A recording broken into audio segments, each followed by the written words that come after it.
شرح اصول کافی میں کتاب توحید باب نمبر 2 اطلاق القول بأنہ شیء، اس میں حدیث نمبر 1 آپ کے سامنے پیش کی جا رہی تھی کہ 7 احادیث اس میں موجود ہیں۔ ہم پہلی حدیث کو مطالعہ کر رہے تھے۔ یہ حدیث صحیح سند روایت ہے۔ اس میں امام تقی علیہ السلام سے ان کے صحابی عبد الرحمن بن ابی نجران نے سوال کیا توحید کے بارے میں اور پوچھا کہ اتوہم شیئا، کیا میں شیء ہونے کے اعتبار سے تصور کر سکتا ہوں، یعنی بطور شیء اللہ تعالیٰ کا بطور شیء تصور کر سکتا ہوں؟ امام علیہ السلام نے فرمایا نعم، پھر آگے ایک شرط بیان کی کہ غیر معقول ولا محدود، کہ نہ اس کو عقل میں لایا جا سکتا ہے اور نہ اس کی حد بندی کی جا سکتی ہے۔ یہاں تک جو ہم نے گزشتہ دروس میں پڑھا تھا وہ انہی کلمات کی تشریح تھی، اور اسی ضمن میں ہم نے پچھلے درس میں آپ کی خدمت میں ذکر کیا کہ شیء کا کلمہ وجود، مفہوم وجود کے مساوق ہے۔ مساوی اور مساوق میں ہم نے فرق کو ملاحظہ کیا تھا کہ 2 الفاظ ہیں، دونوں کے معنی جدا جدا ہیں اور دونوں کے مصادیق یکساں ہیں، لیکن مساوی میں جہت صدق کہ وہ جو افراد کے اوپر وہ لفظ کا معنی صدق کر رہا ہے وہ مختلف ہے، لیکن مساوق میں جہت صدق بھی ایک ہی ہے۔ اس کے ساتھ ساتھ ہم نے یہ بھی ملاحظہ کیا کہ مفہوم کی دنیا میں ہم مفہوم وجود یا مفہوم شیء کو مشترک معنوی کے طور پہ لیتے ہیں، لیکن جب آپ خارج میں آ جائیں تو وہاں پہ حقیقی مصادیق موجود ہیں، حقیقی افراد موجود ہیں ان مفاہیم کے۔ بہرحال یہ فلسفہ اسلامی کی دقیق مباحث میں سے بن جاتی ہے۔ اتنی مقدار جو ہم گزشتہ درس میں پڑھ چکے ہیں وہ ہمارے لیے فی الحال کفایت کرے گی۔ ہم آگے کا حصہ دیکھتے ہیں۔ روایت میں امام علیہ السلام آگے فرماتے ہیں فما وقع وہمک علیہ من شیء، کہ تمہارے تصور میں یا تم نے جو تعقل و تفکر کیا ہے، تمہارا جو بھی تفکر و تعقل شیء ہونے کے اعتبار سے ذہن میں آیا ہے اور واقع تمہارے پاس ہوا ہے، فہو خلافہ، اللہ سبحانہ و تعالیٰ کی ذات جو خارج میں ہے وہ اس کے برخلاف ہے۔ فما وقع وہمک علیہ، علیہ یعنی اللہ سبحانہ و تعالیٰ کے بارے میں، اللہ تعالیٰ کے بارے میں تمہارا جو بھی وہم یا تو بھی تصور یا تفکر تم نے کیا ہے شیء ہونے کے اعتبار سے بھی، اگر خارج میں جو ذات باری تعالیٰ پائی جاتی ہے تمہارے تصور سے جدا طور پہ، وہ اس کے برخلاف ہے، وہ اس کے جدا ہے، فہو خلافہ۔ اس کی بنیادی وجہ کیا ہے؟ لیکن یہاں پہ بھی ہم جتنا عالم ذہن کو یا دنیا مفہوم کو جتنا سمجھتے چلے جائیں گے اتنا ہمارے لیے ان توحیدی مباحث کو سمجھنا آسان ہو جائے گا، کیونکہ معرفت انسان کے لیے حقیقی انسان کا ایک تعارف ہے۔ بالفاظ دیگر اگر آپ روایات ہی کی زبانی لے لیں تو وارد ہوا ہے کہ اللہ سبحانہ و تعالیٰ کی معرفت کیا ہے، یعنی اول معرفت ہی اللہ تعالیٰ کی عبادت ہے، یا معرفت کا کمال کیا ہے، توحید تصدیق اللہ تعالیٰ کی کرنا ہے، یا توحید کیا ہے، وہ اس کی معرفت ہے۔ اس طرح کے مضامین ہمارے پاس ہیں، انشاءاللہ ابھی آگے روایات آ رہی ہیں، اس میں ہمارے لیے اور آشکار ہوگا اور پھر مراتب کا تذکرہ ہوگا۔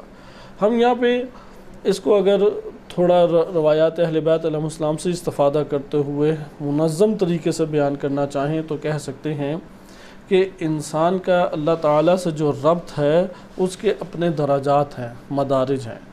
ایک اس کا ربط خارج کے اعتبار سے ہے اور ایک ربط فہم کی دنیا کے اعتبار سے ہے، یعنی علم کی دنیا، معرفت کی دنیا کے اعتبار سے۔ یہاں پہ ایک سوال پیدا ہوگا، جب ہم کہتے ہیں کہ خارج میں میرا ایک ذات سے ایک تعلق اور ربط قائم ہوا تو کیا یہاں پہ انسان کو معرفت حاصل نہیں ہوتی؟ انسان کو معرفت حاصل ہوتی ہے۔ اس لیے کلمہ معرفت جامع مطلب رکھتا ہے۔ ایک معرفت علمی ہے، ایک معرفت عقلی ہے، ایک معرفت وجودی ہے یا شہودی معرفت ہے. بس یہ معرفت کے درجات ہو گئے. میں اس مطلب کو دوبارہ آپ کی خدمت میں بیان کر دوں، کیونکہ کمال انسان کے لیے یہی ہے کہ وہ جتنے معرفت کے درجات ہیں وہ طے کرتا چلا جائے.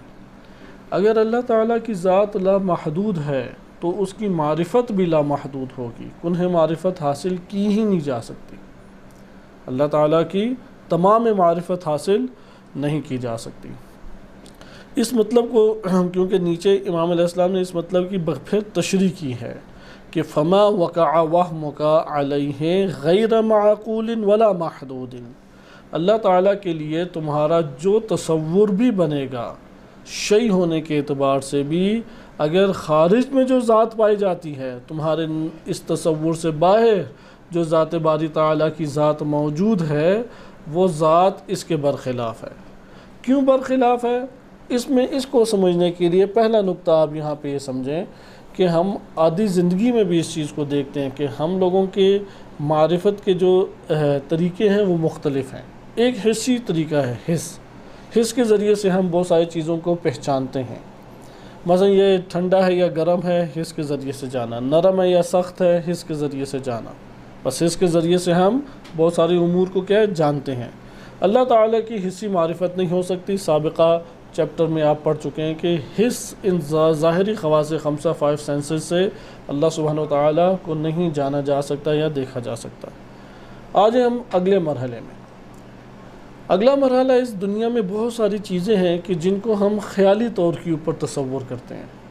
مثال کے طور پہ اگر ہم نے اچھی غذا کھانی ہے تو ہم اس کا ایک تخیل کریں گے اور تخیل کر کے پھر اس کی طرف رغبت اختیار کریں گے. اگر انسانی ذہن میں اس کا تصور نہ بن رہا ہو تو اشتہا نفس میں پیدا نہیں ہوگی. مثلا اگر ایک جاذب ہمارے سامنے کھانا جذابیت کی صورت اختیار نہیں کرتا، یعنی نفس اس کی طرف مائل نہیں ہوگا. بعض اوقات ایسا ہوتا ہے بھوک لگی ہوتی ہے لیکن آگے ایک ایسی چیز پڑی ہے کہ جو آپ کو ناپسند ہے، تو آپ دیکھیں گے کہ آپ کے اندر ایک اشتہا پیدا نہیں ہوتی. لیکن آپ کی مرغوب غذا کا نام لے تو آپ کے اندر ایک غذا پیدا ہوگی. بس آپ نے دیکھا کہ ایک جاذبیت ہے، ایک تعلق ہے، وہ تخیل کے طور پہ بھی قائم ہوتا ہے. خلاصہ کلام ایک معرفت خیالی کہہ سکتے ہیں، ایک مرحلہ علمی خیال اور وہم کو بھی قرار دیا جا سکتا ہے. آپ اگر اس حوالے سے بھی اللہ تعالیٰ کو کوئی تصور کریں تو یہ انسان کے ذہن کی ایجاد ہے. عموماً انسان جب بہت سارے امور سنتا ہے کہ اللہ تعالیٰ کے بارے میں آیات وارد ہوئیں ید اللہ فوق ایدیہم، تو انسان کا خیال جو ہے وہ انسانوں والا ہاتھ بنا کے لے آتا ہے. یا اسی طریقے سے جاء ربک والملک صفا صفا، کہ تمہارا رب اور فرشتے آئیں گے، صف در صف فرشتے کھڑے ہوں گے. تو یہاں پہ جس طرح انسان آتا ہے اس طرح خیال یہ بنا کے پیش کرتا ہے کہ نعوذ باللہ رب العالمین بھی اسی طریقے سے چل کے آئے گا. یہ خیال ہے. خیالی معرفت بھی اللہ تعالیٰ کی کسی بھی قسم کی معرفت کا باعث نہیں بنتی. البتہ خیال کو اگر آپ عرفان کے دائرے میں لے جائیں تو پھر وہ ایک الگ چیز ہے. صحیح. لیکن ذات باری تعالیٰ آپ چاہے عرفانی طور پہ قوت خیال کو لیں یا کسی اور اعتبار سے تشریح کریں، خارج میں جو ذات ہے وہ اس سے جدا ہے. لیکن ابھی آپ معرفت کے مرحلے دیکھیں کہ کیا کیا مرحلے ہمارے پاس موجود ہیں. حسی مرحلہ، خیالی مرحلہ. ان میں سے ایک ہے عقلی مرحلہ. عقل چونکہ استدلال سے کام کرتی ہے، عقل کا تعلق برہان سے ہے، لہذا وہ دلیل عقلی اور برہان قائم کرتے ہوئے ایک علم حاصل کرتی ہے. اس لیے دقیق ترین جو نقطہ یا دقیق ترین گہرائی ہمارے پاس موجود ہے وہ عقلی ہی گہرائی ہے. صحیح ہے. دقیق ترین مطالب کو عقلی لے کے آتی ہے. اس اعتبار سے کچھ بہتر ہے حس اور خیال کی نسبت، اور عقل چند مدارج طے کرتی ہے. معرفت الہی ایک نوع انسان کو حاصل ہوتی ہے، لیکن ہم اس جگہ پر یہ نہیں کہہ سکتے کہ عقل انسان ذات باری تعالیٰ کی تمام ذات کا احاطہ کر سکتے. ناممکن ہے یہ. لہذا جو عقل کی اللہ تعالیٰ نے حدود رکھی ہے اس حدود کی مقدار تک وہ حاصل کر لے گی معرفت. جو حدود اللہ نے عقل کی رکھی ہیں، کیونکہ ذات باری تعالیٰ وہ لامحدود ہے۔ یہ ہمارے پاس 3 طریقے ہو گئے۔ ان میں سے ایک اور ہمارے پاس طریقہ کار وہ ہے کہ ربط 2 وجودوں کا آپس میں ہو جائے۔ جب 2 وجود کا ربط آپس میں ہوتا ہے تو یہاں پہ وجودی ایک انسان کے پاس معرفت یا تعلق پیدا ہوتا ہے۔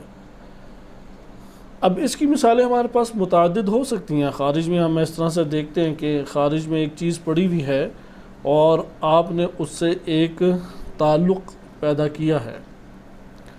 اب ہمارا جو تعلق ہے بالآخر بالواسطہ ہے۔ آپ اگر اس مثال کو سمجھنا چاہتے ہیں، کیونکہ وجود کے بارے میں انسان جو تشریحات ہمارے پاس ہے بہت تفصیلی ہیں، بہت آسان نہیں ہے کہ اسے فوراً بیان کیا جا سکے، لہٰذا آپ کو جو مثال دی جا رہی ہے اس میں بالآخر حس واسطہ بن رہی ہے، لیکن آپ حس کے واسطے کو مد نظر نہ رکھیں، یہ دیکھیں کہ 2 اجسام آپس میں ملتے ہیں تو ان کے تعلق سے ہمیں ایک معرفت، نوع معرفت حاصل ہوتی ہے۔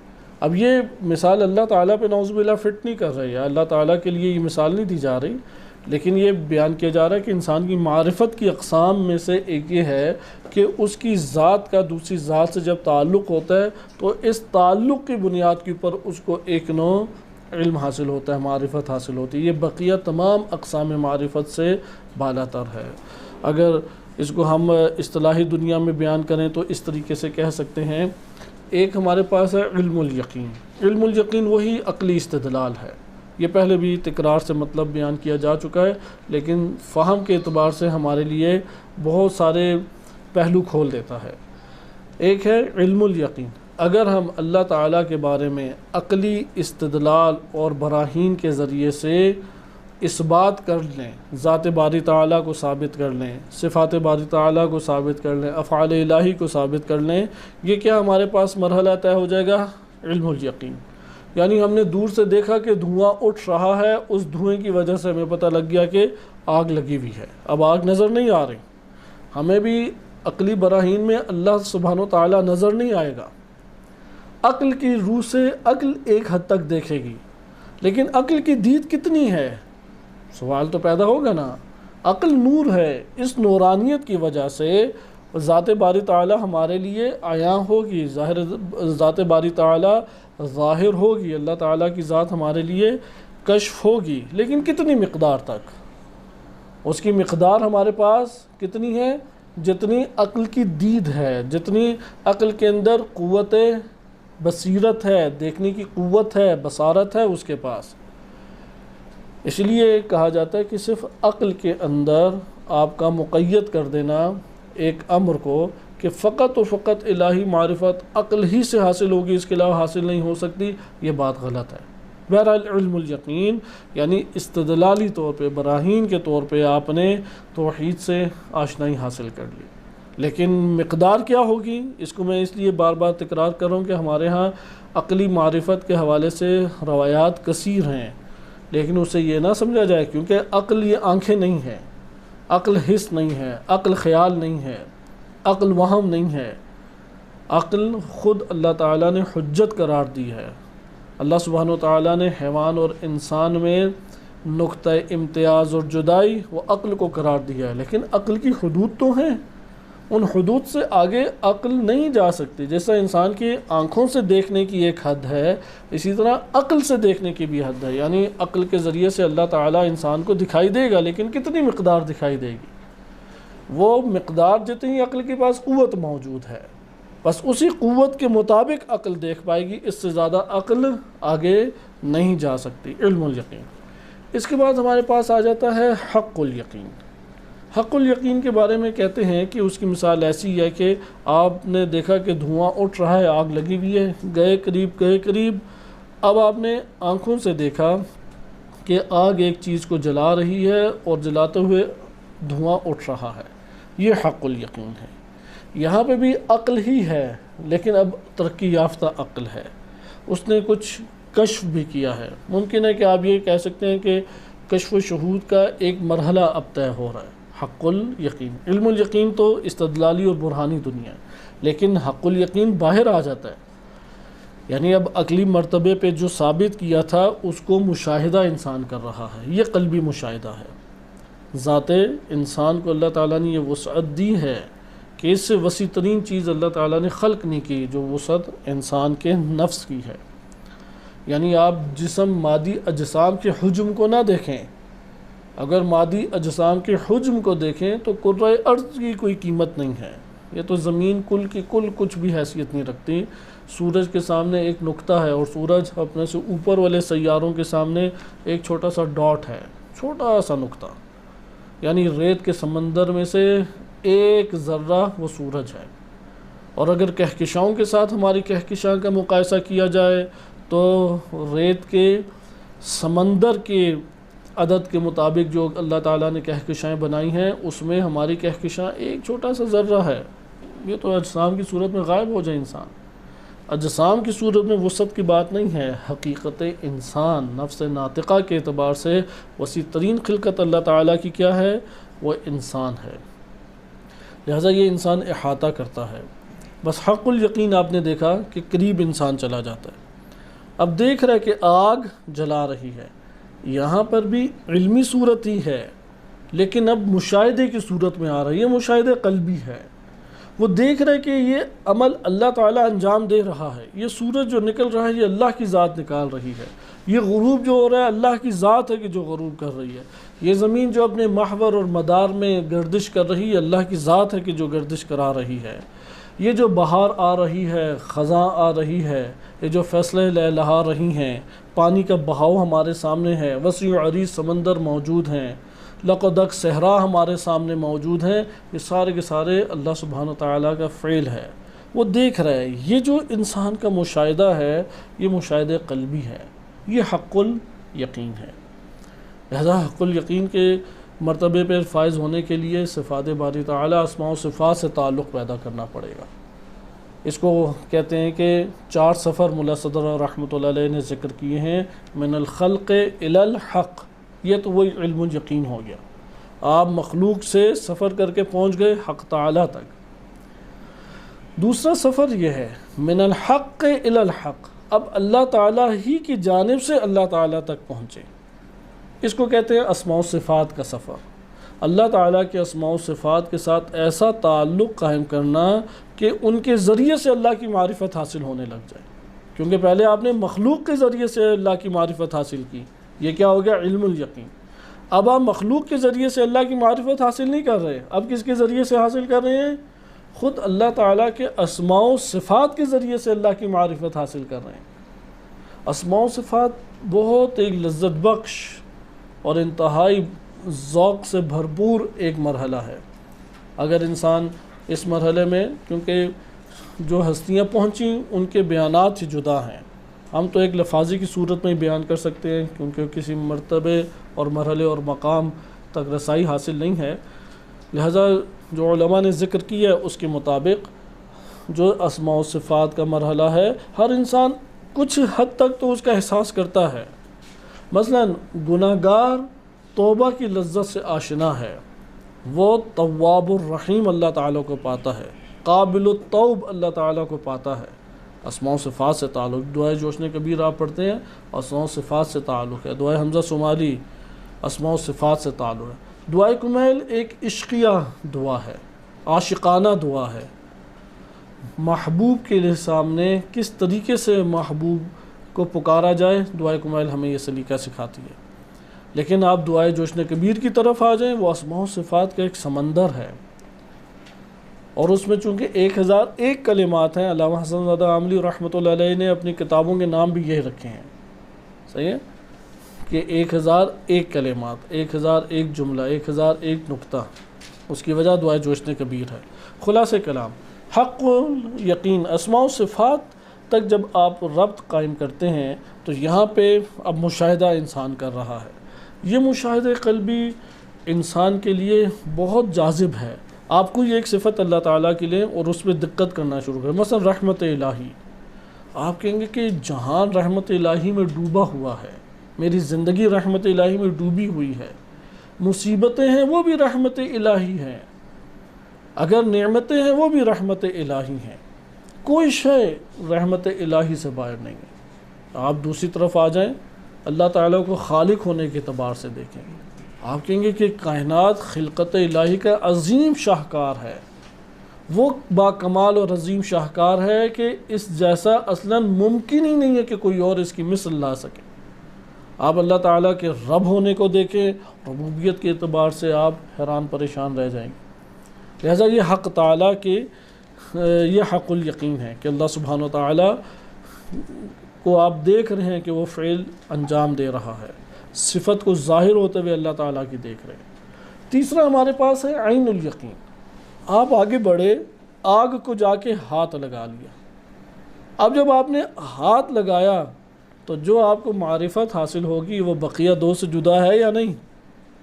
بس آپ ایک دفعہ دیکھتے ہیں کہ کوئلوں کے اوپر بندہ چل رہا ہے، ہمارے یہاں بعض جگہوں پہ رسمیں یہ موجود ہیں بعض ایام میں، تو ایک دفعہ آپ دیکھتے ہیں، دیکھتے ہوئے انسان کے تاثرات جدا ہیں، لیکن جو بندہ چلا ہو اس کے تاثرات ویسے ہی ہوں گے، اس کی دنیا جدا ہے۔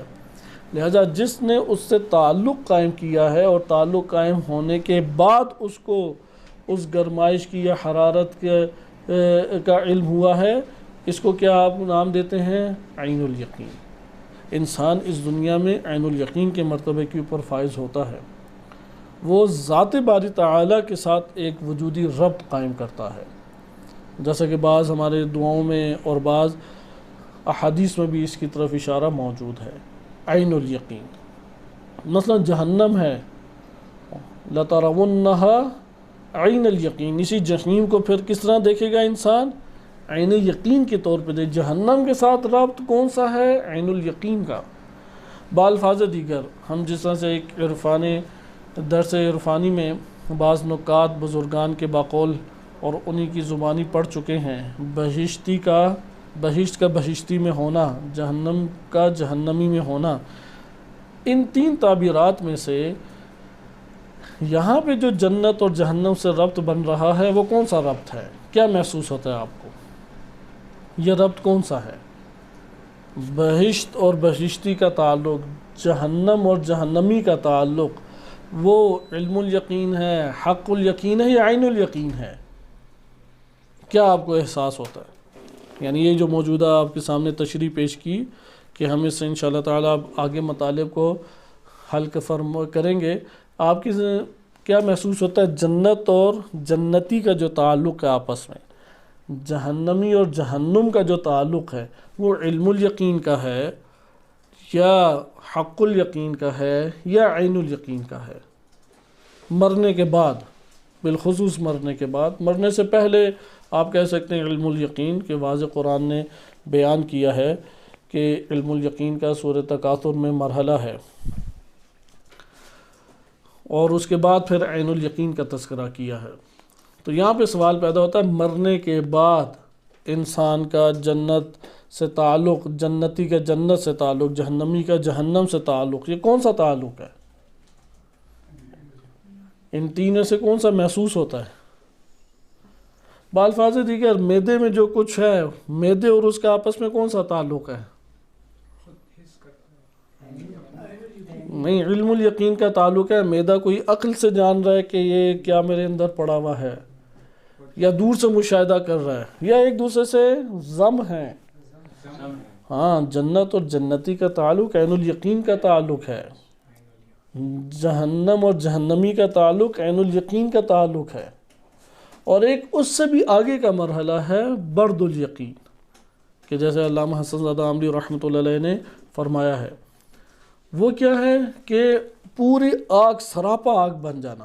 آپ نے آگ کو چھوا، اب آگ مثلا پٹرول چھڑکا ہوا ہے اور آپ آگ کے اندر جا کے کھڑے ہو جائیں تو آگ اور آپ میں کوئی فرق رہے گا؟ اس کو کہتے ہیں فنا اللہ کی منزل۔ اگر اللہ تعالیٰ توحید کے مراتب میں اگر اسے سمجھنا ہے تو برد الیقین یعنی فنائے الہی کا مرحلہ۔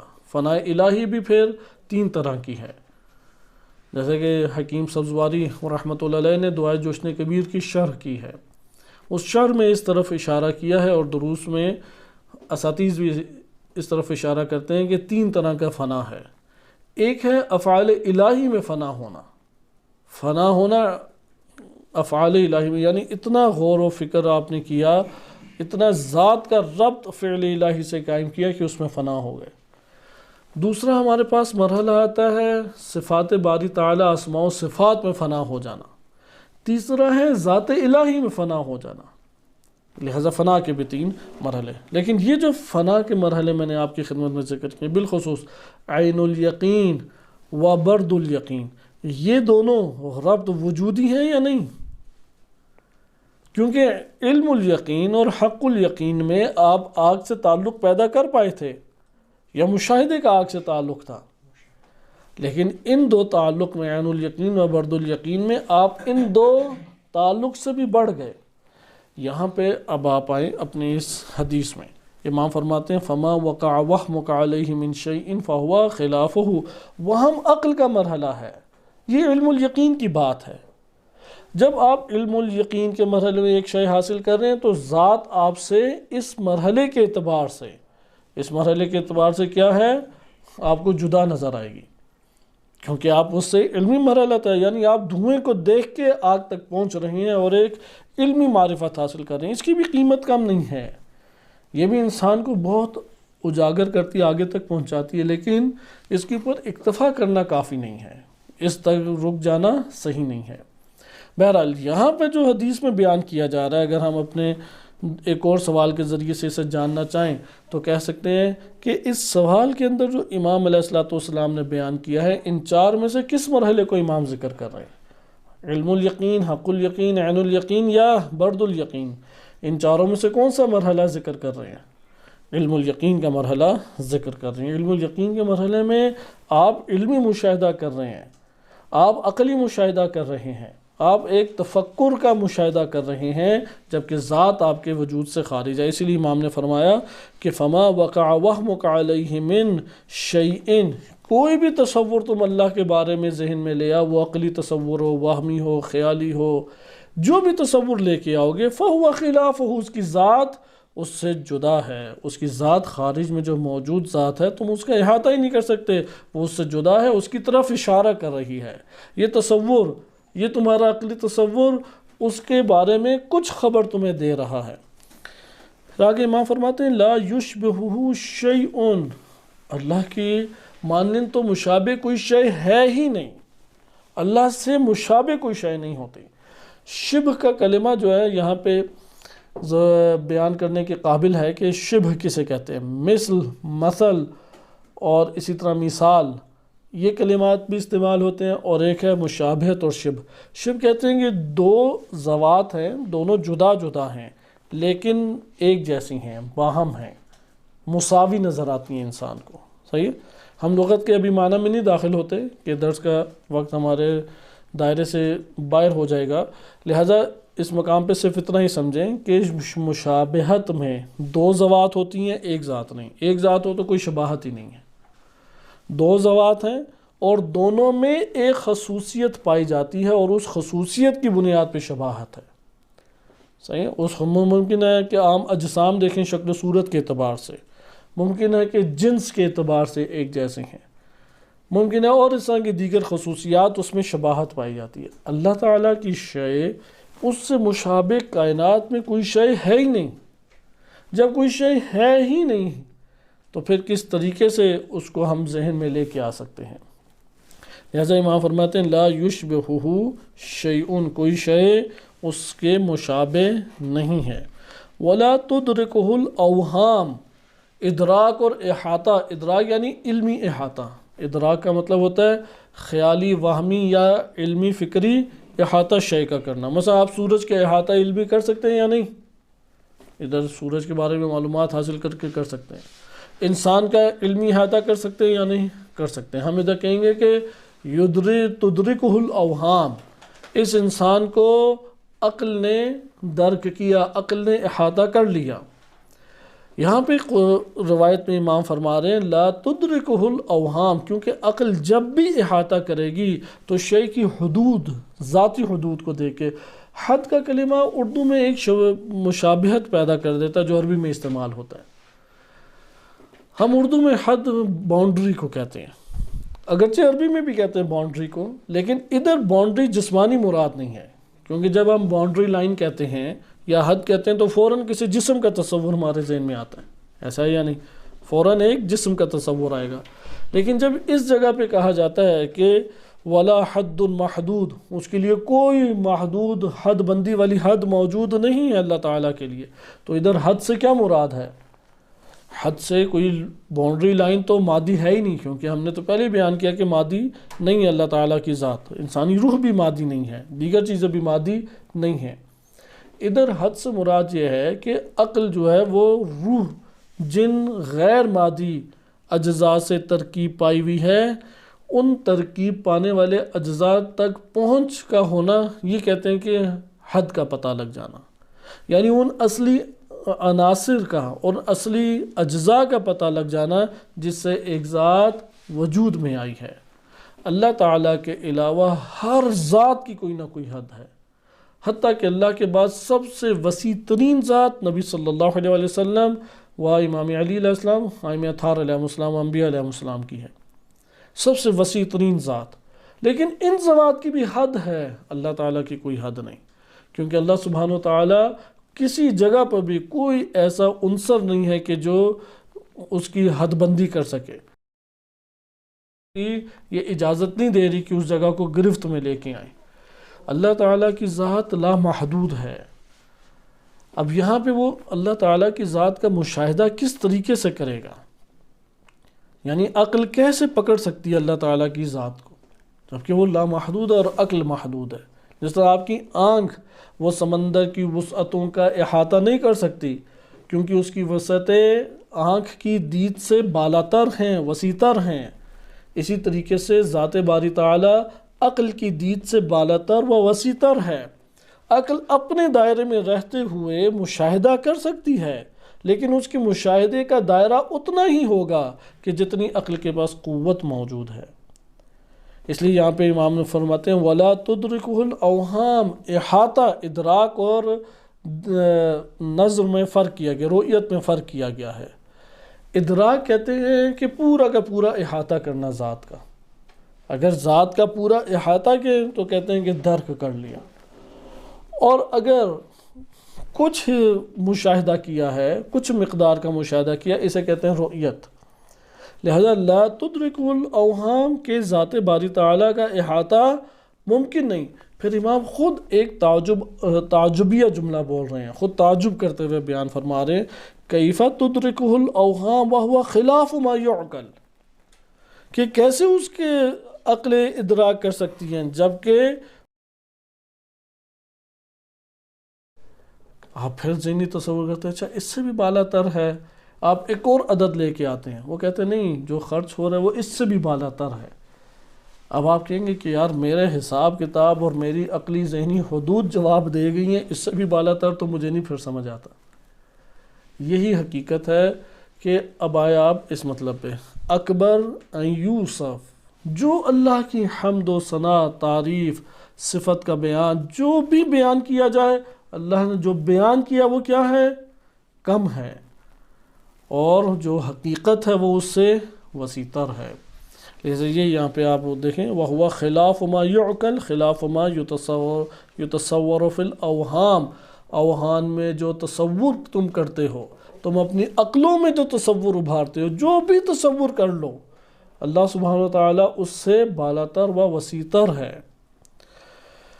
انما یتوہم شیء، شیء ہونے کے اعتبار سے تم تصور کر سکتے ہو، شیء کا تصور کر سکتے ہو، لیکن یہ یاد رکھو وہ شیء اس طرح سے تم تصور کرو غیر معقول، ذات باری تعالیٰ کو تعقل نہیں کر سکتے، عقل کے دائرے میں اللہ تعالیٰ کو نہیں لا سکتے، یہ کام نہ کرنا۔ ولا محدود، کہیں تم انجانے میں اللہ کی حد بندی نہ کرنے لگ جانا، کیونکہ حقیقت توحید کیا ہے؟ توحید کے 3 مراتب روایات میں ذکر کیے گئے ہیں، مجموعے الگ الگ بنتے ہیں، ایک ہی جگہ پہ تینوں کو نہیں ذکر کیا گیا۔ جس سطح کا راوی ہوتا تھا اسی سطح کا امام کا جواب ہوتا تھا، تو جواب جو مختلف ہمارے پاس آئیں یا خطبات میں جو مختلف اشارے ہیں اس سے ہمیں پتہ لگتا ہے 3 مرحلے کی توحید ہے۔ ہم ایک مرحلے کی توحید کو جانتے ہیں، دوسرا مرحلہ توحید یہ غیر معقول ولا محدود۔ اللہ سبحانہ وتعالیٰ کی اصل توحید کیا ہے کہ نہ اس کو عقل کے دائرے میں لے کے آؤ، نہ اس کی حد بندی کر دو۔ یہ ہمارے پاس اس حدیث کی حد تک ایک مطلب واضح ہوا۔ اس جگہ پہ ہم ایک اپنی زندگی کے اندر تھوڑا سا تفکر کرتے ہوئے کچھ مطالب کو غور و فکر سے اگر لیں تو وہ ہمارے لیے توحید کے عنوان سے ایک ربط اور ایک تعلق کا انشاءاللہ باعث بنے گا۔ ہم اس جگہ پہ جب موجود ہیں، آیا اللہ تعالیٰ کی ذات ہے یا نہیں؟ یہاں پہ آپ کو یہ پتہ لگے گا کہ خلاف ما یتصور فی الاوہام، اس کا ایک اور پہلو یہ بھی نکل سکتا ہے کہ جو عقلوں میں آتا ہے اس کے برخلاف ہے۔ ابھی ہم عقلوں میں جب اللہ تعالیٰ کی شان آتی ہے تو اس سے پتہ لگتا ہے کہ اللہ تعالیٰ بالکل ہی مخلوق سے جدا ہے، عالی ہے، بزرگ ہے، اس کے سامنے انسان ٹھہر ہی نہیں سکتا، اور بہت ساری چیزیں انسان کے تصورات میں آتی ہیں۔ مثلا جب عذاب کی آیات سنتا ہے تو اس طرح لگتا ہے کہ وہ رحیم ہے ہی نہیں، جب رحمت کی آیات کو پڑھتا ہے تو اس طرح لگتا ہے کہ عذاب ملنا ہی نہیں ہے۔ تصورات اپنے طور پہ انسان عقلی طور پہ کرتا رہتا ہے۔ ہم اس جگہ پر موجود ہیں، کوئی ایسا واقعہ ہے، کوئی ایسا موقع ہے، کوئی ایسی جگہ ہے کہ اللہ تعالیٰ کی ذات نہ ہو؟ کیا ایسا ہو سکتا ہے؟ کیونکہ قرآن کریم میں اللہ فرماتا ہے نحن اقرب من حبل الورید۔ حبل الورید یعنی تمہاری شاہ رگ۔ زندگی اور انسان تقریباً ایک ہی مفہوم رکھتے ہیں۔ اللہ تعالیٰ فرماتا ہے میں تمہاری زندگی سے بھی قریب تر ہوں، یعنی میں اپنی میں سے بھی قریب تر کون ہے؟ میرے وجود میں میری میں سے، میرے خود سے زیادہ قریب کون ہے؟ وہ اللہ تعالیٰ کی ذات ہے۔ کہ انما یحول بین المرء وقلبہ، اس کے قلب، انسان کے قلب اور یعنی اس کی حقیقت اور بندے کے درمیان میں حائل ہے اللہ کی ذات۔ یہ مطلب بہت دقت طلب ہے، اگر آپ اس کے اوپر دقت کرتے رہیں تو یہاں پہ آگے کا مرحلہ عین الیقین کی منزل کی طرف آگے بڑھنا شروع کر دیں گے، انسان اگلے مرحلے کے اوپر داخل ہونا شروع ہو جائے گا۔ اللہ تعالیٰ نے کائنات کا احاطہ کیا ہوا ہے، احاطہ علمی بھی اس کو قرآن کریم نے کہا ہے، اور بعض جگہوں سے احساس ہوتا ہے احاطہ وجودی ہے، لیکن اس کے باوجود نہ وہ مخلوق کے اندر ہے نہ مخلوق سے باہر ہے۔ یہ وہ صفات ہے اللہ تعالیٰ کی۔ لہذا آپ ایک دفعہ احساس کریں، تصور نہیں خالی۔ ایک دفعہ تو تصور کرتے نا میں ادھر بیٹھا ہوا ہوں اور میں اللہ تعالیٰ کے سامنے ہوں۔ جب میں کہتا ہوں اللہ تعالیٰ کے سامنے ہوں تو سامنے کا مطلب اس طرح بیان کرتا ہے کہ شاید پیچھے نہیں ہے، وہ دائیں نہیں ہے، بائیں نہیں ہے، آگے ہے۔ لہذا یہ ہے تصورات کی دنیا۔ تصورات کی دنیا اسی طرح آتی ہے، اس لیے امام نے فرمایا خلاف ما یتصور فی الاوہام، تمہارے اوہام میں جو ہوتا ہے اللہ تعالیٰ اس کے برخلاف ہے، کیونکہ حس کریں اللہ تعالیٰ کو وجودی، یہ حس وجودی ہے، یہ حواس خمسہ والی حس نہیں ہے۔ یعنی آپ ادھر موجود ہیں، حس کریں کہ اللہ کی ذات ہے۔ جنوں کو تو حس کر لیتے ہیں، ہم نظر نہیں آتے، لیکن ایسا لگتا ہے کہ سائڈ پہ یہ شاید بیٹھا ہوا ہے، پھر اس کے حس کرنے کے آثار بھی دکھائی دیتے ہیں، خوف زیادہ ہو جائے گا، ہل جل پیدا ہوگی، کبھی جو آیات نہیں پڑھی وہ آیات بھی پڑھنے لگ جائے گا۔ قل هو اللہ ایک سے زائد دفعہ پڑھنا مشکل لگتے تھے، جن کا احساس ہوگا تو 10 دفعہ پڑھنا شروع کر دے گا۔ احساس کرتا ہے، حس جب انسان کو آتی ہے تو وہ چاروں طرف سے یہ احساس کرتا ہے کہ وہ شے ہے، پورے وجود کے ساتھ احساس کرتا ہے۔ لہذا اللہ سبحانہ وتعالیٰ کو پورے وجود کے ساتھ احساس کرے کہ وہ ذات ہے۔ وَهُوَ مَعَكُمْ أَيْنَمَا كُنْتُمْ، تم جہاں جہاں پر بھی ہو، وہ أَيْنَمَا كُنْتُمْ وَهُوَ مَعَكُمْ أَيْنَمَا كُنْتُمْ، جہاں جہاں پر بھی ہو وہ تمہارے ہمراہ ہے، ساتھ ہے، معیت ہے اس کی۔ لیکن ایسی معیت نہیں ہے جیسے دو اجسام کی آپس میں ہو، اور اس طرح خارج بھی نہیں ہے دو جسم جس طرح ایک دوسرے سے خارج ہوتے ہیں۔ روایات انشاءاللہ اس قبیل کی آ رہی ہیں تو زیادہ وضاحت ہوگی۔ یہ ہے خارج کی دنیا، نفس باہر کی دنیا، اللہ تعالیٰ کا مخلوق سے ربط، اللہ تعالیٰ کا وجود، ذات باری تعالیٰ، فقط صفات نہیں، ذات باری تعالیٰ جو خارج میں موجود ہے، اس کے بارے میں یہ روایات ہیں۔ لہذا ہم وجودی طور پہ احساس کر سکتے ہیں کہ اللہ تعالیٰ ہے۔ اس وجودی احساس کو اپنے اندر زیادہ برپا کریں۔ انسان تنہائی محسوس نہیں کرے گا اگر اس سے انسان آشنا ہو جائے، اس ربط وجودی سے، اس احساس وجودی سے اگر ایک انسان آشنا ہو جائے، مانوس ہو جائے، اجنبیت ختم ہو جائے، پھر لذت اور کیف حاصل ہونے لگ جائے گا، پھر تنہائیوں سے ڈرے گا نہیں، پھر مصیبتوں میں گھبرائے گا نہیں، مشکل میں اضطراب کا شکار نہیں ہوگا، بے سکونی اس کے اندر نہیں آئے گی۔ مثلاً ایک اور چیز، آپ مختلف چیزیں دیکھتے ہیں، انسان کا کسی بھی گناہ سے یا خوفناک چیز سے ربط پہلا کون سا جڑتا ہے؟ علمی ربط، اس کے بعد احساس کا ربط جڑتا ہے۔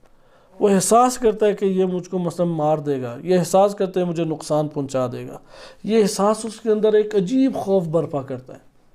ان چیزوں کو بھگانے کا طریقہ کار کیا ہے؟ اللہ تعالیٰ کے وجود کا احساس کرنے لگ جائے۔ اگر یہ ہے تو اے پروردگار تو بھی موجود ہے، وہ احساس کرے کہ اللہ ہے، قادر ذات ہے، عزیز، حکیم، بصیر ذات ہے، رحیم ہے، نصیر ہے، وہ مددگار ہے، مدد کرنے والی ذات ہے۔ یہ آپ کا توجہ کرنا، اس طرح توجہ کرنے کی وجہ سے جو احساس آپ کو حاصل ہو رہا تھا اس سب کو بھگا دے گی۔ نہ پھر آپ کو جن سے ڈر لگے گا، نہ گناہ کی طرف میلان ہوگا، نہ کوئی اور چیز ہے۔ لہذا اللہ کی طرف توجہ کرنا اس احساس وجودی کا پہلا مرحلہ ہے، ہم کہہ سکتے ہیں۔ حقیقت عرفان جو عظیم ترین عرفاء نے ذکر کیا ہے وہ بھی یہی ہے، توجہ و صدق اللہ تعالی، سچی اور حقیقی توجہ، حقیقی کنسنٹریشن اللہ کی طرف، یعنی اللہ تعالیٰ ہے، بس یہ احساس کریں اللہ تعالیٰ ہے، وہ سن رہے، توجہ میری طرف ہے اس کی، اور مہربان ہے میرے اوپر، چاہتا ہے کہ میں بولوں وہ سنے، چاہتا ہے کہ میں مانگوں اور وہ عطا کرے، وہ چاہتا ہے کہ میں انکساری کا اظہار کروں اور وہ ربوبیت کا اظہار کرے، وہ چاہتا ہے کہ یہ مملوک بنے، وہ مالک بنے۔ یہ اللہ تعالیٰ چاہتا ہے، ہم ایسے ہی کر کے دکھا رہے ہیں۔ اے اللہ تم مولا ہے، میں عبد ہوں، کیونکہ چاہتا ہی تو یہ ہے، تو مالک ہے، میں مملوک ہوں، تو رب ہے، میں مربوب ہوں، تو رحیم ہے، میں مرحوم ہوں۔ لہذا یہ جو ربط انسان کے وجود میں قائم ہوگا، اس سے آپ دیکھیں گے کہ یہ دنیا سے باہر آ جائیں گے، یہ جو خیالی دنیا ہے۔ اب یہ پتہ لگے گا کہ اب یہاں پہ آپ کہیں گے ہاں خلاف ما یتصور فی الاوہام، اوہام میں جو پیدا ہوتا ہے وہ تو دنیا ہی کچھ اور ہے، اس سے تو نہ میری نماز درست ہوتی ہے، نہ نماز میں توجہ جاتی ہے، نہ قرآن پڑھنے کا دل چاہتا ہے، نہ دعاؤں پہ توجہ جاتی ہے، نہ کوئی توحید کے بارے میں درس سنا جاتا ہے۔ یتصور فی الاوہام، اوہام میں تصور کیا، وہ جب باہر آئے ہیں تو وہ ذات ہی جدا ہے۔ جس طرح باہر والی آگ کو دیکھیں، وہ آگ ہی جدا ہے، وہ آگ جلاتی بھی ہے، وہ آگ پکاتی بھی ہے، وہ آگ روشنی بھی دیتی ہے۔ ادھر جو تصور میں اللہ تعالیٰ کو بنایا ہوا ہے وہ تصور ہی جدا ہے، جسے کہتے ہیں ٹھنڈا تصور، ایک طرفہ تصور۔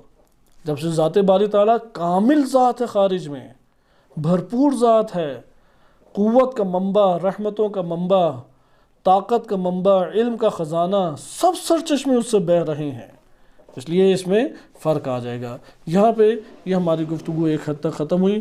ملا صدرہ رحمۃ اللہ علیہ نے جو ذکر کیا ہے اس میں سے میں چند نکات آپ کی خدمت میں ذکر کر دیتا ہوں۔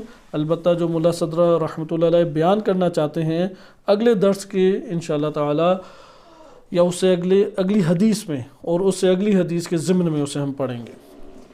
یہاں پہ ایک مطلب بہت اچھا انہوں نے اشارہ کیا ہے، میں عربی سمیت آپ کے سامنے تیزی سے پڑھ دیتا ہوں۔ اذا تقرر ھذا، جب یہ بات معلوم ہو گئی کہ جو کچھ خارج میں ہے وہ خارج کے اندر حقیقتاً موجود ہے، اور آپ اس حقیقت کا ایک تصور اور ایک تعقل کرتے ہیں، یہ تعقل اور یہ خارج میں ہونا دو الگ چیزیں ہو جائیں گے۔ اگرچہ یہ جو آئینہ ہے کہ جس آئینے میں خارج کو دیکھیں، ایک دفعہ آپ براہ راست شے کو دیکھتے ہیں، ایک دفعہ آئینے میں دیکھتے ہیں۔ عقل ایک آئینہ ہے، نفس اس آئینے کے ذریعے سے ذات باری تعالیٰ کو دیکھ رہا ہے، لہٰذا آئینہ جتنا پکڑ سکے گا اتنا ہی دکھائی دے گا۔ لیکن ایک دفعہ آپ آئینے کو ہٹا دیتے ہیں اور ربط احساس وجودی کرتے ہوئے اللہ تعالیٰ سے آپ ایک ربط قائم کرتے ہیں، تو یہاں پہ آپ کو بالکل ایک جداگانہ احساس برپا ہوگا۔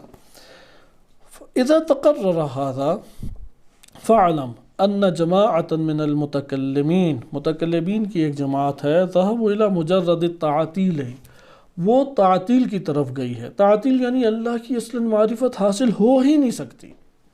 ان دو باتوں میں فرق ہے، کنہ معرفت کا نہ ہونا، اصل معرفت کا نہ ہونا۔ یعنی اصلاً معرفت حاصل ہو ہی نہیں سکتی، یہ جملہ باطل ہے، آیات و روایات کے خلاف ہے۔ جس کا آپ کو علم ہو ہی نہیں سکتا اس کے بارے میں عقیدہ کیسے رکھ سکتے ہیں آپ بتائیں؟ اعتقاد تو قائم ہی نہیں ہو سکتا جس کی معرفت حاصل نہیں ہو سکتی، یہ تو پھر آپ سب کو مشرک بنا دیں گے۔ اسے کہتے ہیں تعطیل العقول، عقل کا معطل ہو جانا، عقل کام ہی نہیں کر پا رہی۔ جب عقل معطل ہو جائے، عقل کام ہی نہیں کر پائے، تو پھر تو کچھ بھی آپ کو حاصل نہیں ہوگا، کیونکہ اللہ تعالیٰ حس سے حاصل نہیں ہوتا، وہم سے حاصل نہیں ہوتا، خیال سے حاصل نہیں ہوتا۔ عقل ہے جو ایک حد تک اس کی معرفت میں ادا کرتی ہے، اور وہ بھی معرفت علمی ہے، معرفت عقلی و فکری ہے، معرفت مفہومی اور معنی ہے، معنوی ہے۔ اور یہ جو معرفت ہے اس کو اعتبار عقل کرتی ہے۔ یہ ملا صدر رحمۃ اللہ علیہ نے ذکر کیا، یعتبرہ العقل کل شیء، ہر شے کے لیے عقل جو ہے وہ ایک مفہوم شے کا اعتبار کر لیتی ہے۔ مفہوم شے اللہ کے اوپر آپ منطبق کر سکتے ہیں، نسبت دے سکتے ہیں، اس سے زیادہ نہیں۔ لہذا تعطیل العقول اگر آپ آ جائیں عقیدہ نہیں بنا سکتے۔ بعض متکلمین ہیں، یہ اہل سنت بالخصوص متکلمین ہیں، شیعوں میں سے بھی جو آپ یہ کہہ لیں کہ شیخ صدوق رحمۃ اللہ علیہ کے منہج کے اوپر چلے، یا علامہ مجلسی رحمۃ اللہ علیہ کے منہج میں، یا آج کے دور میں مرزا مہدی اصفہانی اور مدرسہ تفقیق کے منہج پر، وہ ایک نوع اس طرح کا تصور رکھتے ہیں کہ اصلاً معرفت الہی حاصل نہیں ہو سکتی، تعطیل العقول ہے۔ البتہ وہ بھی یہ نہیں کہنا چاہتے کہ بالکل ہی نہیں اللہ کے بارے میں علم ہو سکتا، نہ احد ہونے کا، نہ واحد ہونے کا، نہ کسی صفات کا۔ لیکن ایک ہے کنہ معرفت کا نہ ہونا، یہ حق ہے۔ تمام معرفت اللہ تعالیٰ کی حاصل نہیں ہو سکتی۔ جب ہم تعطیل العقول کہتے ہیں تو کنہ معرفت کے حوالے سے تعطیل العقول تمام مسلمین و غیر مسلمین سب کا اتفاق ہے کہ اللہ کی کنہ معرفت، تمام معرفت حاصل نہیں ہو سکتی، کسی کو بھی نہیں حاصل ہوئی، کسی ذات کو بھی۔ اگر کسی بشر کو یا کسی ہستی کو سب سے زیادہ اللہ تعالیٰ کی معرفت حاصل ہے وجودی اعتبار سے، علمی اعتبار سے، وہ نبی صلی اللہ علیہ وسلم و ائمہ اطہار علیہ السلام، لیکن ان کو بھی کنہ حقیقت کا علم نہیں ہے۔ کنہ یعنی کیونکہ محدود لامحدود کا احاطہ نہیں کر سکتی۔ اگرچہ ہم ان کو جو معرفت حاصل ہے اس کے مقابلے میں ہمارا علم ایک ذرہ بھی نہیں ہے، ہم تو بالکل ہی اس میں غائب ہو جاتے ہیں، لیکن وہ ذات باری تعالیٰ اتنی اجل، عظیم، ارفع اور بلند ہے کہ جب مقایسہ آپ کسی بھی ہستی کا، حتیٰ نبی صلی اللہ علیہ وسلم امیر المومنین علیہ السلام کا بھی مقایسہ کریں، یہ لامحدود ہے، یہ پھر محدود ہے۔ محدود کیسے لامحدود کا احاطہ کر لے؟ نہیں کر سکتی۔ لہذا تعطیل العقول اس معنی میں بلا شک شبہ درست ہے۔ یہاں پہ جو تعطیل العقول کہا جا رہا ہے وہ یہ کہ بالکل ہی معرفت کا حاصل نہ کیا جانا، یہ بات غلط ہے۔ وَمَنَعُ عَنِ اطلاق الشَّيْءِ وَالْمَوْجُودِ وَأَشْبَاهِهِمَا، اور انہی متکلمین نے ممنوع قرار دیا ہے کہ مفہوم شے، مفہوم وجود اور اس طرح کے عمومی وسیع مفہوم کو علیہ تعالی، اللہ تعالیٰ کے اوپر منطبق نہیں کر سکتے۔ محتجین علی ذالک، اس کے اوپر وہ دلیل کیا بناتے ہیں؟ بِأَنَّهُ إِن كَانَ شَيْئًا، اگر اللہ بھی شیء ہے، یشارک الاشیاء فی مفہوم الشیء، تو شیعیت کے مفہوم میں دیگر اشیاء اس کے کیا ہو جائیں گے؟ مشارک ہو جائیں گے، اور اس سے شرک لازم آئے گا۔ وَإِن كَانَ مَوْجُودًا، اگر اللہ موجود ہے، یشارک الموجودات فی معنی الموجودیہ، تو وجود کا جو معنی ہے اس معنی کے اعتبار سے غیر اللہ بھی اللہ کے شریک ہو گیا یا نہیں؟ وَكَذَا إِن كَانَ ذَا حَقِيقَةٍ، اگر وہ ایک حقیقت رکھتا ہے، یشارک الحقائق فی مفہوم الحقیقیہ، تو حقیقت کا مفہوم بھی وہ جامع ہے۔ وہ کہتے ہیں پھر مفہوم حقیقت کے اعتبار سے یہ دیگر چیزیں بھی اللہ کی شریک قرار پا جائیں گی۔ فَيَلْزَمْ عَلَيْهِمْ، یہاں سے پھر لازم ان کے اوپر کیا آئے گا؟ کون الخالق الاشیاء لا شیئا ولا موجودا ولا ذا حقیقتا ولا ذا ہویتا، لہذا ضروری ہے کہ یہ اعتقاد رکھا جائے کہ وہ اشیاء کا خالق ہے جو نہ شیء ہے، نہ موجود ہے، نہ وہ حقیقت رکھتا ہے، نہ ہویت رکھتا ہے، شناخت رکھتا ہے، کوئی تشخص رکھتا ہے۔ تعالی اللہ عما یقولون علوا کبیرا، مولا صدرہ کہتے ہیں کہ اللہ تعالیٰ بزرگ اور برتر ہے کہ جو ان لوگوں نے بات کی، کیونکہ جب آپ کہتے ہیں اللہ موجود نہیں ہے تو اس کے موجود میں کیا ہوتا ہے؟ اس کا نقیض کیا ہے موجود کا؟ عدم۔ پھر اللہ عدم ہے، کیونکہ آپ یہ عقلی ضابطہ آج سے ہزاروں سال پہلے انسان نے یہ بات جان لی تھی، النقیضان لا یجتمعان، نقیض جمع نہیں ہو سکتی، نہ موجود ہو نہ معدوم ہو، نہیں ہو سکتا ہے ایسا، صحیح؟ نہ شیء ہے نہ لا شیء ہے، ایسا نہیں ہو سکتا، دو میں سے ایک ہوگا۔ اگر موجود ہے معدوم نہیں ہے، اگر معدوم ہے موجود نہیں ہے، اگر موجود نہیں ہے تو معدوم ہے، اس کا یہ مطلب ہے۔ کہتے ہیں علوماً کبیر، اللہ تعالیٰ اس سے بالا تر ہے۔ وَبِنَاءُ غَلَطِهِمْ عَلَى عَدَمِ الْفَرْقِ بَيْنَ الْمَفْهُومِ الْأَمْرِ، یہ کیوں اس مغالطے کا شکار ہوئے، کیوں اس شبہ کا شکار ہوئے؟ اس لیے کہ انہوں نے فرق نہیں کیا بین المفہوم الامر وما صدق علیہ، ایک شے کا یا ایک امر کا مفہوم اور جو اس کا مصداق ہے، ان دونوں میں فرق ہے۔ آپ اگر فرد میں اور مفہوم میں فرق نہیں کریں گے تو اس طرح کا شکار ہو جائیں گے۔ اسی لیے امام نے کہا کہ جو تم اوہام میں تصور کرتے ہو وَهُوَ خِلَافُ مَا يُتَصَوَّرُ فِي الْأَوْهَامِ، وہ اوہام میں جو تصور کیا وہ اس کے برخلاف ہے۔ وہ صرف نشاندہی کرتے ہیں، یہ عقلی مطالب صرف اس کا ایک نوع تعارف کراتے ہیں، صرف اتنا دکھاتے ہیں کہ جتنا قوت عقل کے پاس موجود ہے، اس سے آگے نہیں۔ لیکن آپ فرق کریں امر اور ما صدق۔ وبین الحمل الذاتی و حمل العرضی، حمل ذاتی اور حمل عرضی ایک ہمارے پاس مطلب رہ گیا، انشاءاللہ ہم اسے اگلے درس میں پڑھیں گے کہ حمل ذاتی میں انہوں نے فرق کیا اور حمل عرضی میں فرق نہیں کیا۔ فَإِذَا عَلِمْتَ هَذَا فَنَقُولُ، جب آپ یہ بات جان چکے ہیں تو ہم آپ کی خدمت میں بیان کرتے ہیں قولنا الباری شیء، جب ہم کہتے ہیں کہ باری تعالی شیء ہے، المراد ان ذاتہ تعالی یصدق علیہ، مراد یہ ہے کہ ذات باری تعالی اس کے اوپر مفہوم شیء صدق کرتا ہے، اپلائی ہوتا ہے۔ کیا مطلب اپلائی ہوتا ہے؟ انہ شیء، اس معنی میں کہ اللہ بھی ذات ہے، اللہ بھی شیء ہے، اللہ بھی حقیقت ہے، اللہ بھی موجود ہے، اس طرح کے اور بھی عمومی مفہوم ہے، صرف شیء مفہوم کلمہ نہیں ہے۔ لا ان ذاتہ نفس ھذا المعنی الکلی، ہم نے یہ کب کہا ہے کہ جو خارج میں ذات الہی ہے وہ اور یہ جو معنی کلی جس کو عقل نے اعتبار کیا ہے، یہ دونوں کاملاً ایک ہیں، یہ ہم نے کہا ہے۔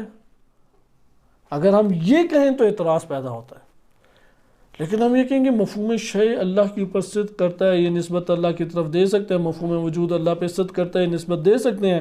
اس کا یہ مطلب نہیں ہے کہ مفہوم اور خارج میں موجود ذات دونوں ایک ہو جائیں، صرف اللہ تعالیٰ نہیں، تمام مفاہیم اسی طریقے سے ہیں۔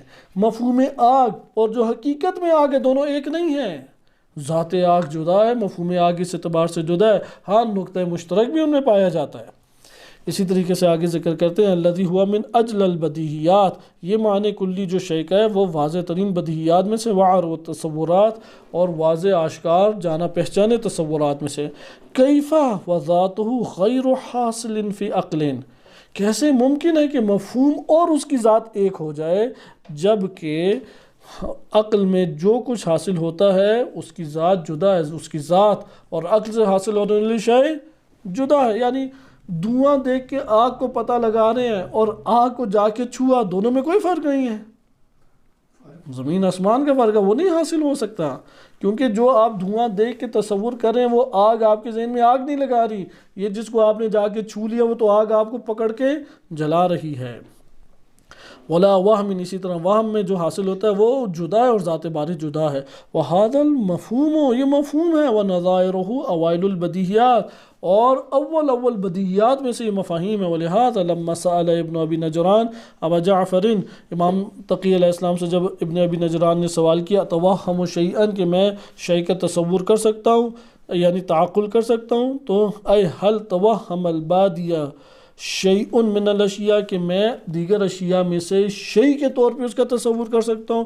اجاب بقولہ، امام نے فوراً فرمایا نعم غیر معقول ولا محدود، دیکھو اسے عقل کے دائرے میں لا کے معقول نہ بنا دینا، اس کو محدود کر کے اپنے ذہن میں سمانے کی کوشش نہ کرنا، یعنی ذات کو جدا ہی رکھو، کو کہ ایک مفہوم ہے اس مفہوم کے منطبق کر رہا ہوں۔ معناہ انہ ذاتہ تعالی وان لم یقل معقولا لغیرہ، کہ اپنے غیر کے لیے اللہ کی ذات معقول عقل میں نہیں آ سکتی، ولا محدود بحد، اور کسی حد میں سما نہیں سکتی، الا انہ مما یصدق علیہ مفہوم شیء، ہاں اس کے باوجود مفہوم شیء اس کے پر اپلائی ہو سکتا ہے، صدق ہو سکتا ہے۔ لیکن کل ما یتوہم او یتصور من الاشیاء المخصوصہ، کسی بھی مخصوص شیء کے طور پہ اگر تم نے اللہ کا تصور کیا ہے یا تعقل کیا ہے، لیکن کلما فہو بخلاف ہی، تو وہ اللہ تعالیٰ کی ذات اس کے برخلاف ہے۔ باقی انشاءاللہ مطالب اگلے درس میں ملاحظہ کریں گے۔ صلی اللہ علیہ سیدنا محمد وآلہ طاہرین۔